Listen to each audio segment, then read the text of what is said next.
चल हो जा शुरू।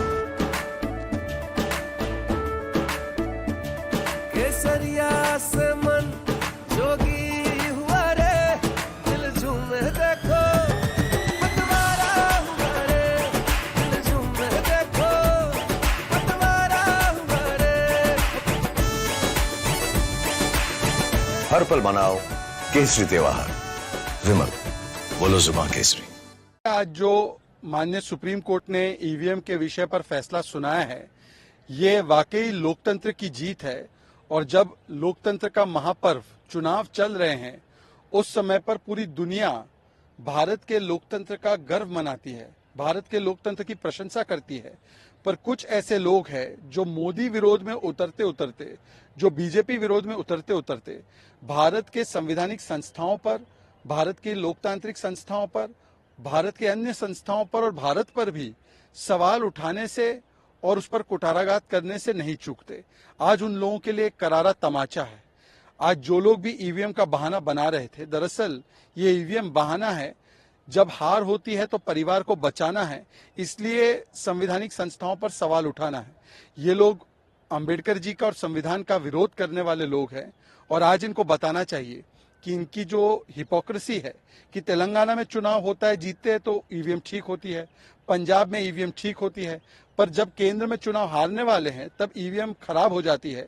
आज ऐसे लोगों को एक जवाब देने का काम सुप्रीम कोर्ट की तरफ से हुआ है कि आज टीएमसी का मतलब तृणमूल कांग्रेस नहीं बल्कि तालिबानी मानसिकता एंड कल्चर बन चुका है। जिस प्रकार से शुद्ध रूप से तुष्टीकरण की राजनीति में उतरते हुए संदेश खाली की महिलाओं के सबसे बड़े अत्याचारी शाहजहां शेख को बचाने की कोशिश ममता बनर्जी जी ने 55 दिनों तक की। हमने देखा है कि किस प्रकार से रामनवमी के अवसर पर भी ममता बनर्जी का वो आपत्तिजनक ट्वीट आया जिसमें कि हिंदू समाज को दंगाइयों की तरह एक प्रकार से उनकी तुलना की जा रही थी।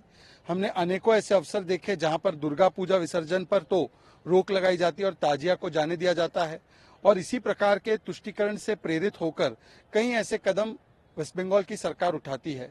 आज वेस्ट बंगाल में इसी तुष्टीकरण की राजनीति के चलते वहां पर महिलाएं सुरक्षित नहीं है, वहां पर आम जनमानस सुरक्षित नहीं है। वहां पर केवल अगर कोई सुरक्षित है तो वो भ्रष्टाचार का सिंडिकेट और शाहजहां शेख। और इसी भ्रष्टाचार के सिंडिकेट के चलते किस प्रकार से एसएससी स्कैम हुआ, जिस पर कोर्ट ने उसको रद्द करके उसमें जो भ्रष्टाचार हुआ है उस पर कार्रवाई की है। आज उन 26,000 लोगों की जो नौकरियां गई हैं, जो उनके साथ खिलवाड़ हुआ है, उसके लिए केवल और केवल तृणमूल कांग्रेस ही जिम्मेदार है। तृणमूल कांग्रेस का मतलब केवल तालिबानी मानसिकता एंड कल्चर नहीं बल्कि टू मच करप्शन भी हो चुका है। और इस टू मच करप्शन का ही परिणाम ये पूरी प्रक्रिया का रद्द होना है, जिसके लिए ममता बनर्जी और उनकी सरकार जिम्मेदार है।